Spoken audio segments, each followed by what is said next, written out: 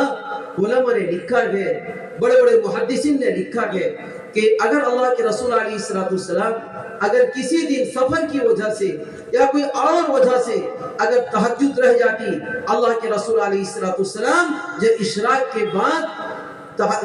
کے بعد جو رکعت جتنی رکعت تہجد میں پڑھتے تھے اتنی رکعت اشراق کے بعد جو ہے ادا فرماتے تھے.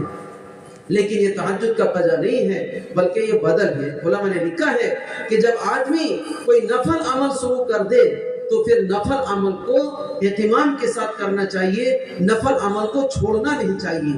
نفل عمل کو اگر آدمی نفل عمل کی پابندی شروع کر دے تو پھر چھوڑنے کو علماء نے مکروہ لکھا ہے.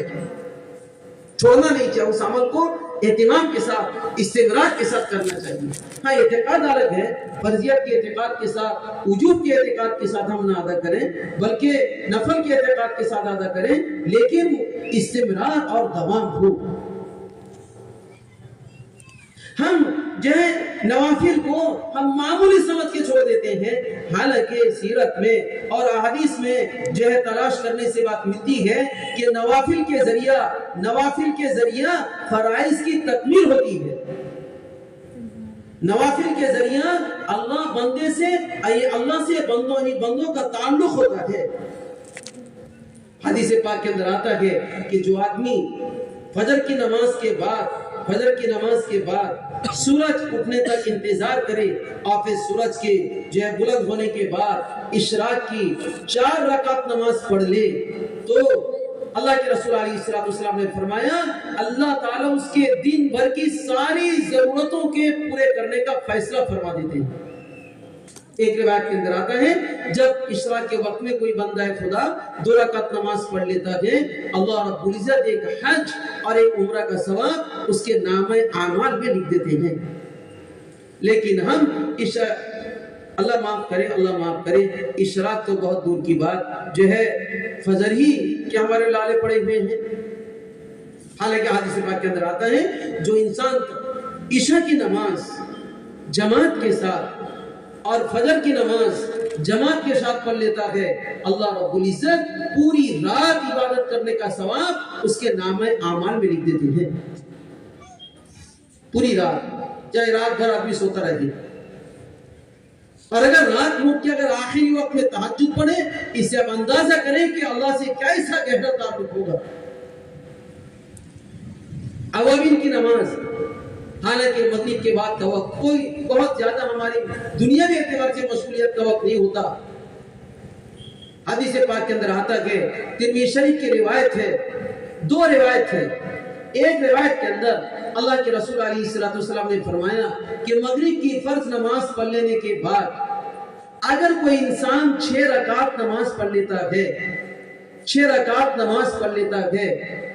تو 12 سال مقبول عبادت کرنے کا ثواب اس کے نامہ اعمال میں لکھ دیا جاتا ہے. دوسری ایک روایت ہے کہ اگر کوئی آدمی مغرب کی نماز کے بعد 20 رکعت نماز پڑھ لیتا ہے، اللہ تعالیٰ اس کے لیے جنت میں اعلیٰ مقام میں محل بنا دیتے ہیں. اس طرح کی 2 روایت ہے، لیکن ہمیں عوامین کی نماز کا کوئی اہتمام ہی نہیں ہوتا. اس لیے بھائیوں، انفرادی اعمال کو بالکل مضبوطی کے ساتھ کرنے کا ہم عزم کریں.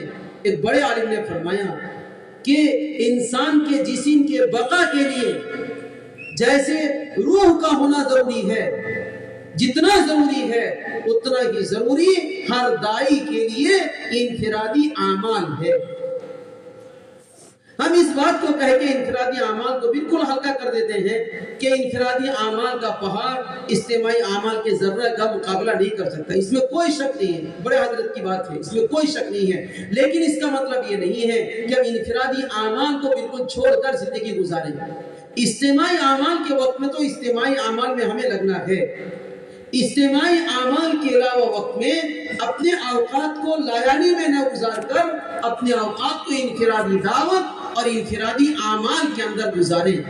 اس لیے کہ جنت میں جانے کے بعد اہل جنت کو بھی افسوس ہوگا اس وقت کے بارے میں جو وقت جو وقت اللہ کے ذکر کے بغیر، جو وقت اللہ کے دھیان کے بغیر گزارا ہوگا، اس وقت کے بارے میں اسے افسوس ہوگا۔ اس لیے بھائی دوستو بزرگو، ہمارا اپنی زندگی کے اندر انفرادی دعوت اور انفرادی اعمال کو مضبوطی کے ساتھ اپنی زندگی کا ایک جز بنا لیں۔ آج کا یہ جمعہ کا دن کتنا مبارک دن ہے۔ حدیث پاک کے اندر آتا ہے، صحیح روایت کا یہ بات آتی ہے کہ جمعے کے دن ایک مقبول وقت ہوتا ہے، ایک وقت ایسا ہوتا ہے اس وقت میں اللہ کا بندہ جو بھی اللہ سے مانگتا ہے اللہ تعالیٰ اس کی حاجت کو پوری فرما دیتے ہیں۔ وہ کون سا وقت ہے؟ اس کے بارے میں مختلف اقوال ہیں۔ ایک قول اس میں یہ بھی ہے کہ عصر اور مغرب کے بیچ کا جو وقت ہے یہ وقت بہت اہم وقت ہے۔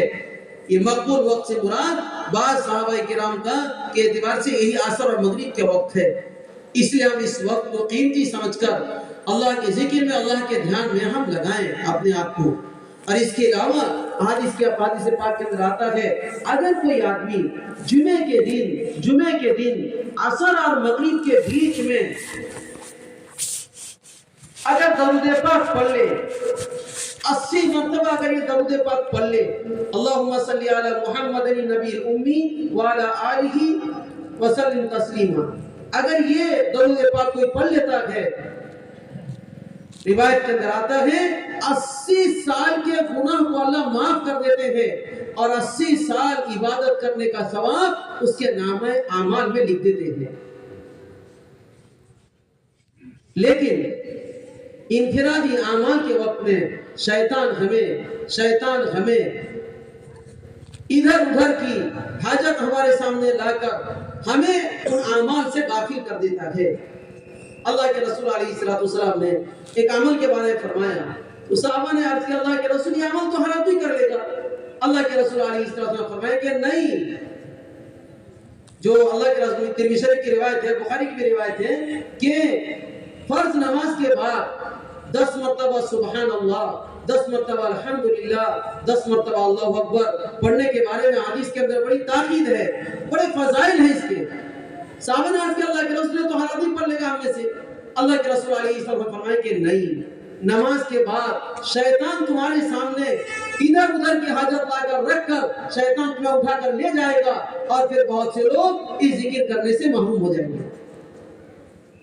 اس لیے ہم اپنی حاجت کو دبا کر، اپنی ضرورت کو دبا کر ہم سے ان اعمال پہ اپنے آپ کو لگائیں، اس لیے کہ اگر انفرادی دعوت کے ذریعہ، اگر انفرادی عبادت کے ذریعہ اگر ہم نے اپنا تعلق اللہ سے نہیں کیا تو پھر دوستو بزرگوں اگر ہمارا خود اللہ سے تعلق نہ ہوا تو ہم پھر اللہ کے بندوں کا تعلق اللہ سے کیسے کرائیں گے؟ ہمیں اللہ کیسے واسطہ بنائیں گے؟ اسے ضرورت اس بات کی ہے کہ ہم انفرادی دعوت، انفرادی اعمال کے ذریعہ اللہ سے اپنا تعلق کو مضبوط کریں۔ اس لیے یہ وقت بڑا اہم وقت ہے، جمعے کے دن عصر مغرب کے بیچ کا وقت بڑا اہم وقت ہے۔ اس لیے بھائیو آپ حضرات سے ہماری گزارش ہے کہ ادھر ادھر کے چائے وغیرہ کی حاجت پوری کرنے کے بجائے ہم اس وقت میں اللہ کی طرف متوجہ ہو کر عطیات کی شکل میں باوضو ہم 3 تسبیحات کی پابندی بھی کریں اور اس کے علاوہ کہ درود پاک کا ہم اہتمام کریں گے انشاءاللہ۔ اللہ ہم سب کو عمل کی توفیق دے۔ عمل سے فارغ ہونے کے بعد پھر اپنی ضروریات سے، وضو حاجت سے فارغ ہو کر نماز سے اذان سے پہلے جو ہم پہلی صف میں ہر انسان کے اندر جذبہ ہو کہ ہم پہلی صف میں بیٹھیں گے۔ پہلی صف کے اتنے فضائل ہیں۔ اللہ کے رسول علیہ السلام نے فرمایا کہ اگر تم کو اس کا یقین ہو جائے پہلی صف میں جگہ لینے کے لیے تم لڑنے لگو۔ اس لیے ہم پہلی صف میں بیٹھنے کی ہم کوشش کریں۔ مغرب سے پہلے اپنی پوری حاجت سے ہم فارغ ہو جائیں، پھر مغرب کے بعد بہت ہی زیادہ اہم اور ضروری باتیں ہوں گی، اس میں ہم اپنے آپ کو محتاج بنا کر بٹھائیں اور جو تقاضا رکھا جائے اس تقاضا کو پورا کرنے کے جذبے سے ہم بیٹھیں۔ اللہ تعالی ہم سب کو کہنے سننے کے ساتھ ساتھ اخلاص سے عمل کرنے کی توفیق نصیب فرمائے۔ سبحان اللہ وبحمدہ۔